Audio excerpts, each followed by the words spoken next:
దాదాపు 2 మాసాల క్రితం నేను వారాంత పరిచర్య కొరకు ఒక స్థలానికి పిలువబడ్డాను. అక్కడికి వెళ్ళటానికి మునుపు ఇంకొక ఊరు వస్తుంది. ఆ ఊరు దాకా రైల్లో వెళ్ళాను. ఆ తర్వాత రైలు దిగి ఆ బ్రదర్స్ వెహికల్లో కార్లో పికప్ చేసుకోవటానికి వచ్చినారు. అది మధ్యాహ్న కాలం, దాదాపు 2 గంటలు అయిపోయింది. వాళ్ళు చెప్పారు, బ్రదర్ మనం ఊరు వెళ్ళిన తర్వాత భోంచేస్తామా అన్నారు. ఊరు వెళ్ళేలోకి 3 గంటలు అయిపోద్ది. లేదు బ్రదర్, భోంచేసి బయలుదేరదామా అని అన్నాం. ఎక్కడైనా హోటల్ కనిపిస్తే భోంచేస్తామని ఎతికాము. ఎక్కడ హోటల్ కనిపించలేదు. ఇంకా మన ఇండియాలో ఉన్న సౌలభ్యత ఏంటంటే పగలపూట అయితే రోడ్లలో మనుషులు ఉంటారు.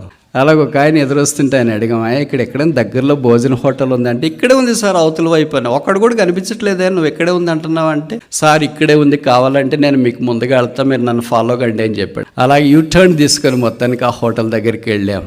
పెద్ద హోటల్ అంటే కాదు, ఒక పాక. భోజనం సర్వ్ చేశాడు, భోజనం చేసాం, చాలా బాగుంది. బయటికి వెళ్ళి వాష్ మిషన్ దగ్గర చేయగడుక్కుంటుంటే ఒక బ్రదర్ వచ్చినాడు. ఆయన ఎవరో నాకు తెలియదు. వచ్చి ప్రైజ్ లార్డ్ బ్రదర్ అన్నాడు. ఆ ప్రైజ్ లార్డ్ బ్రదర్ అంటే మీరు పలానా అన్నారు. అవును బ్రదర్ అని అన్నా. సరే బ్రదర్, మీతో ఒక 5 నిమిషాలు మాట్లాడాలా అన్నాడు. బ్రదర్, ఇప్పుడు నేను యేసు ప్రభుని నమ్ముకున్నాను. నా జీవితంలో ఇద్దరికి నేను జీవితకాలం రుణస్తున్నా అన్నాడు. నేను ఒక క్రైస్తవేతర కుటుంబం నుండి వచ్చినాను. యేసు ప్రభు అంటే నాకు తెలియదు. పాపంలో విచ్చలవిడిగా ఈదాను. ఆ తర్వాత పెళ్ళయింది. నాకు 2 పిల్లలు, ఉద్యోగం ఉంది. జీవితంలో నిరాశ, నిస్పృహ, ఎందుకు బ్రతుకుతున్నానో తెలియట్లేదు. జీవితంలో ఓడిపోయిన బాధ కలిగింది. నా జీవితాన్ని అంతం చేసుకోవాలనుకున్నాను. ఒక ఆటో ఆయన్ని అడిగాను, అయ్యా పలానా దగ్గరికి నన్ను తీసుకెళ్ళు, నిర్మానుష్య ప్రదేశానికి.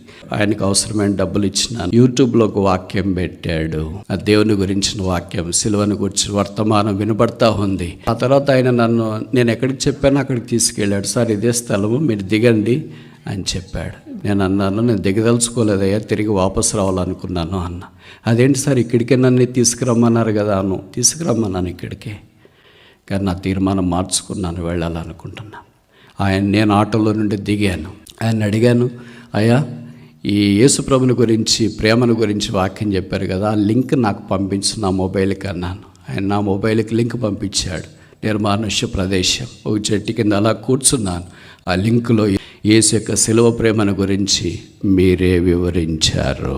ఇక నువ్వు ఆత్మహత్య చేసుకోవాల్సిన అవసరం లేదు, నీ కొరకు యేసు ప్రభు చనిపోయాడు అని చెప్పారు. ఆ మాట నేను నమ్మాను. ఆ మధ్యాహ్నమే యేసుక్రీస్తు ప్రభు ఎదుట నా పాపాలు ఒప్పుకున్నాను. నా జీవితం మార్చబడింది. చనిపోవాలని వెళ్ళిన నేను పాపానికి చనిపోయి క్రీస్తు కొరకు సజీవుడినై తిరిగి బయలుదేరి అక్కడి నుండి రావడం ఆరంభించినాను. ఇది నేను సజీవుడిగా ఉన్నానంటే యేసు ప్రభు కారణం. రెండవది మీరు.